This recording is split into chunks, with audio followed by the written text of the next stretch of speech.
बहुत बहुत धन्यवाद आपका डॉक्टर साहब। देखिए, आज एक बड़ा गंभीर विषय है जिसके ऊपर हमें लगा कि इसमें प्रेस कॉन्फ्रेंस करना बड़ा जरूरी है। वो गंभीर विषय एक वीडियो से है, जो वीडियो आपके साथ शेयर किया जाएगा। शायद आप बहुत सारे लोगों को पता होगा। ये वीडियो जो है, ये उमर साहब की लोगों से जब ये वहां पर मुखातिब है भद्रवाह के अंदर, और वहां पर ये बयानबाजी की गई है उनकी तरफ से, और एक कटाक्ष किया गया है उन वीर जवानों के लिए, उन वीडीजी के लोगों के लिए जिन्होंने हमारी रक्षा की है आज तक, और बड़े हद तक जो हमारे को आज तक टेररिज्म से बचाकर रखा, टेररिस्टों से, उन वीडीजीज ने। ये आपके बीच में है, इसको हम आपको थोड़ी देर में कॉपी भी दे देंगे। इसमें अगर आप इसे गौर से सुने तो उमर साहब इसमें कहते हैं, ये जो वीडीजीज है ये भारतीय जनता पार्टी के वर्कर हैं, और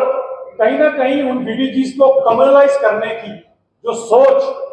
उमर अब्दुल्ला साहब की है कि उनको भी धर्म के नाम पर बांटा जाए, ये बड़ी दुख वाली बात। और एक इंसान जो यहाँ पर मुख्यमंत्री रह चुके हो, उसके बाद जब वो वीडीजीज की ऊपर ऐसा कटाक्ष करते हैं, तो मुझे लगा कि इसके ऊपर प्रेस कॉन्फ्रेंस करना पड़ा। तो उमर अब्दुल्ला साहब को मैं ये बताना चाहता हूँ कि जो सन 87 की आपने रिगिंग की थी, उसके बाद जब बंदूक यहाँ पर दाखिल हुई थी, और उसके बाद ये सब कुछ जो खून खराबे का खेल हुआ, और हमें अभी भी याद होना चाहिए कि 1990 में जब सबसे पहले बीडीसी या बीडीजी बनाए गए थे, तो अगर आप हमारी बात ना माने उमर साहब, तो कम से कम विकिपीडिया पढ़ लीजिएगा, जिसके ऊपर ये कहा गया कि क्यों बनाए गए थे। इसके अंदर वो हिंदूज और वल्नरेबल मुस्लिम्स, उनको ये हथियार दिए गए थे। इसमें कोई मजहब देकर किसी को हथियार नहीं दिए गए थे, क्योंकि जो टेररिस्ट पार से आता है वो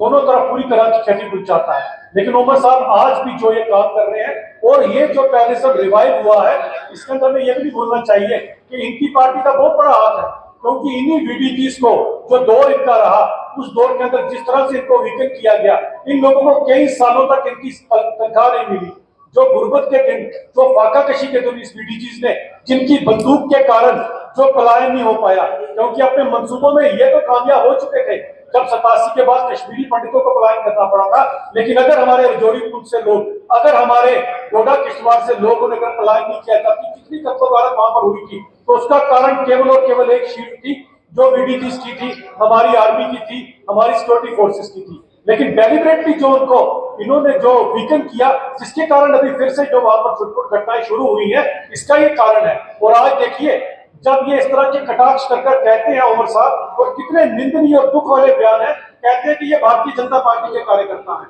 तो मैं उमर साहब से पूछना चाहता हूं, मोहम्मद शरीफ जिसने चचलगला में अभी अपने प्राणों की आहुति दी है टेररिस्टों से लड़ते हुए, क्या वो भारतीय जनता पार्टी का कार्यकर्ता था? तो इस तरह के जब आप बयान करते हैं, तो आपको पता होना चाहिए कि एक आम इंसान का बीडीजी के लिए क्या क्यों जरूरी है, किस तरह से एक एक बीडीजी अपने गांव की रक्षा करता है। इसके लिए कम से कम मोहम्मद साहब को जब इस तरह के बयान देते हैं, तो एक पूजी है, उन्हीं के तरह बयान सुन लीजिएगा, जिन्होंने कहा कि अगर इस तरह की बीडीजी को इन लोगों ने अगर वीकन ना किया होता, या अगर ये नहीं बनी होती, उस समय बनी होती, तो 35 लोग जिनका कुल्लड़ में मैसेकर किया गया था, ये कभी ना हो पाता। तो इस तरह की जब ये बात करते हैं, तो मुझे लगता है कि बड़ी दुख वाली बात है इंटेंशनली बीडीजीज को, क्योंकि बीडीजीज ने भी जो हथियार उठाए और उन पहाड़ की चोटियों पर बैठकर जिस तरह से वो आज इन टेररिस्टों को मुंह तोड़ जवाब दे रहे हैं, फर्स्ट लाइन ऑफ एक्शन तो उन्हीं का होता है जो एक गांव में बैठा होगा। लेकिन आज एक ऊंची सोच के साथ हमें इसके ऊपर एक शक है कि आप इस तरह के बयान क्यों दे रहे हैं, क्योंकि बीडीजी से अगर कोई डरता है